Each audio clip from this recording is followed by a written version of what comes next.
नमस्कार, अंदर की बात के साथ मैं हूं हिना। बालासोर के अस्पताल में रेल हादसे के घायलों से मिलने के बाद पीएम मोदी ने मीडिया को संबोधित किया। इस दौरान पीएम मोदी ने कहा कि हादसे के दोषियों को बख्शा नहीं जाएगा और उन्हें सख्त से सख्त सजा दी जाएगी। और क्या कहा प्रधानमंत्री मोदी जी ने, आइए देखते हैं। ओडिशा के बालासोर में भीषण रेल हादसा होने के बाद पीएम मोदी घटना स्थल पर पहुंचे और रेस्क्यू ऑपरेशन का जायजा लिया। इसके बाद वो अस्पताल पहुंचे और घायलों का हालचाल जाना और उनसे बातचीत की। हर प्रकार की जांच के निर्देश दिए गए हैं और जो भी दोषी पाया जाएगा उसको सख्त से सख्त सजा हो, उसे बख्शा नहीं जाएगा। पीएम मोदी ने इस दौरान कहा कि जो भी लोग इस घटना में दोषी पाए जाएंगे उन्हें बख्शा नहीं जाएगा और सख्त से सख्त सजा दी जाएगी। इस दौरान पीएम मोदी बेहद दुखी भी नजर आए। बता दें कि इस रेल हादसे में अब तक 250 से ज्यादा लोगों की मौत हो चुकी है, जबकि हजारों लोग घायल हैं। उन्होंने मीडिया को दिए अपने संबोधन में कहा, बहुत ही दर्दनाक और विचलित करने वाला हादसा है।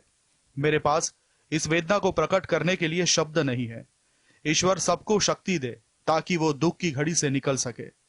इस भीषण टक्कर के बाद कई सवाल उठ रहे हैं। इन सब के बीच हादसे की संयुक्त जांच रिपोर्ट सामने आई है। इस जांच रिपोर्ट में इस भीषण घटना के पीछे सिग्नल से संबंधित गलती सामने आई है। Bureau report. ओडिशा में हुए गमख्वार हादसे के बाद रेल मंत्री अश्विनी वैष्णव राजनीति में फंस गए हैं। एक और विपक्ष ने रेल मंत्री अश्विनी वैष्णव के इस्तीफे की मांग की है, तो दूसरी ओर अब उनकी ही पार्टी बीजेपी के नेताओं में भी सुगबुगाहट शुरू हो गई है। क्या मानना है बीजेपी नेताओं का, रेल मंत्री को इस्तीफा दे देना चाहिए? आइए देखते हैं। ओडिशा में हुए गमख्वार हादसे के बाद रेल मंत्री अश्विनी वैष्णव अब राजनीति में फंस गए हैं।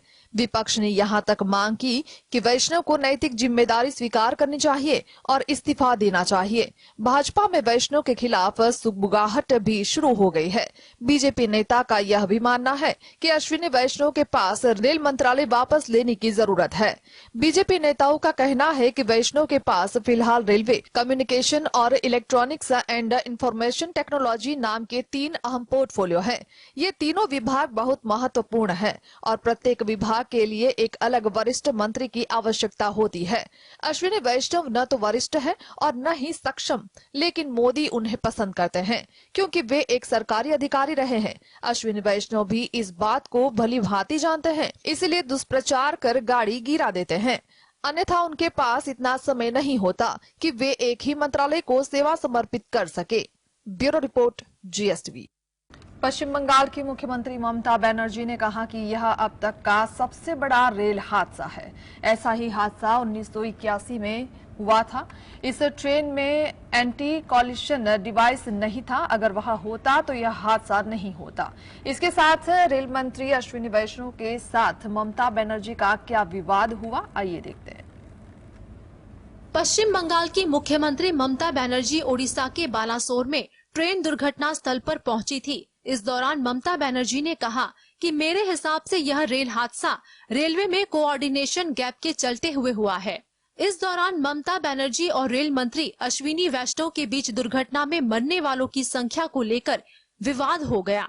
ममता बनर्जी ने कहा कि दुर्घटना में मरने वालों की संख्या 500 तक हो सकती है। इस पर रेल मंत्री ने कहा कि यह 500 नहीं बल्कि 238 है। पश्चिम बंगाल के मुख्यमंत्री ने कहा कि शव अभी तक ट्रेन के 3 डब्बे में फंसे हुए हैं, जबकि रेल मंत्री ने कहा कि बचाव अभियान समाप्त हो गया है और घायलों का बालासोर, भद्रक और कटक के अलग अलग अस्पतालों में इलाज चल रहा है। इस बीच दक्षिण पूर्व रेलवे ने हादसे में मरने वालों की संख्या 261 होने की बात कही है। ममता ने कहा कि यह भयानक हादसा कैसे हुआ, कोई तो वजह रही होगी। उन्होंने आगे आरोप लगाया कि ट्रेन में कोई एंटी कॉलिशन डिवाइस नहीं था, इसलिए इतना भयानक हादसा हुआ। साथ ही इस दौरान ममता बनर्जी ने बंगाल सरकार की ओर से आर्थिक मदद की घोषणा भी की थी। Bureau report, GSTV। पहले यानी 1981 को बिहार में देश का सबसे बड़ा रेल हादसा हुआ था। यात्रियों से खचाखच भरी एक ट्रेन मानसी सहरसा रेल खंड पर बागमती नदी पर बने पुल संख्या 51 पर पलट गई थी। इस हादसे में 800 लोगों की मौत हो गई थी। 42 साल पहले का वो काला दिन, आइए देखते हैं।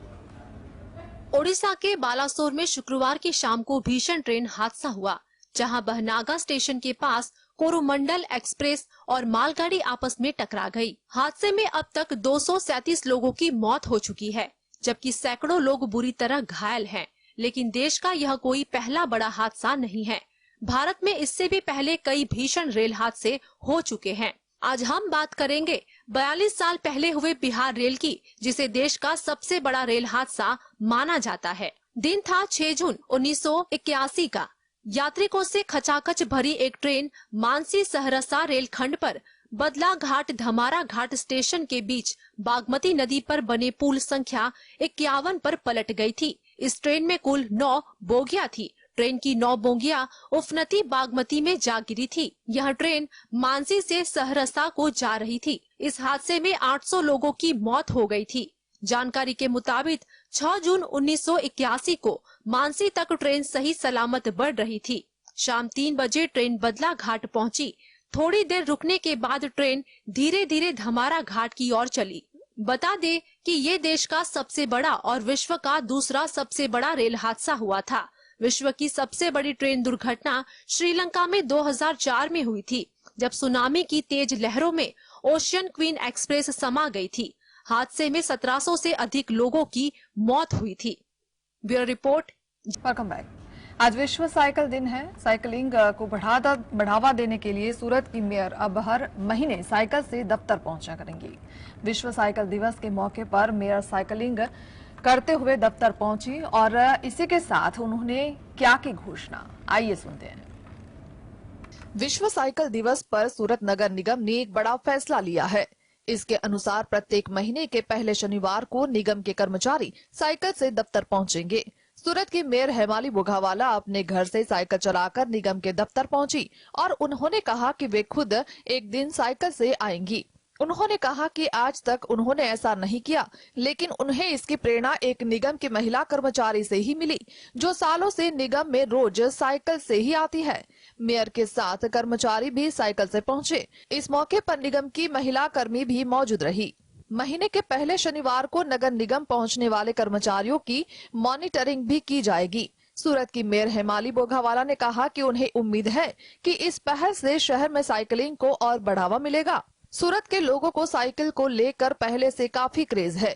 बोघावाला ने कहा कि वे भी एक दिन साइकिल से दफ्तर पहुंचेंगी। साइकिल से दफ्तर आने वाले अपने सोशल मीडिया अकाउंट से फोटो वीडियो अपलोड करेंगे और नगर पालिका माय सूरत को टैग करेंगे। Bureau report, GSTV।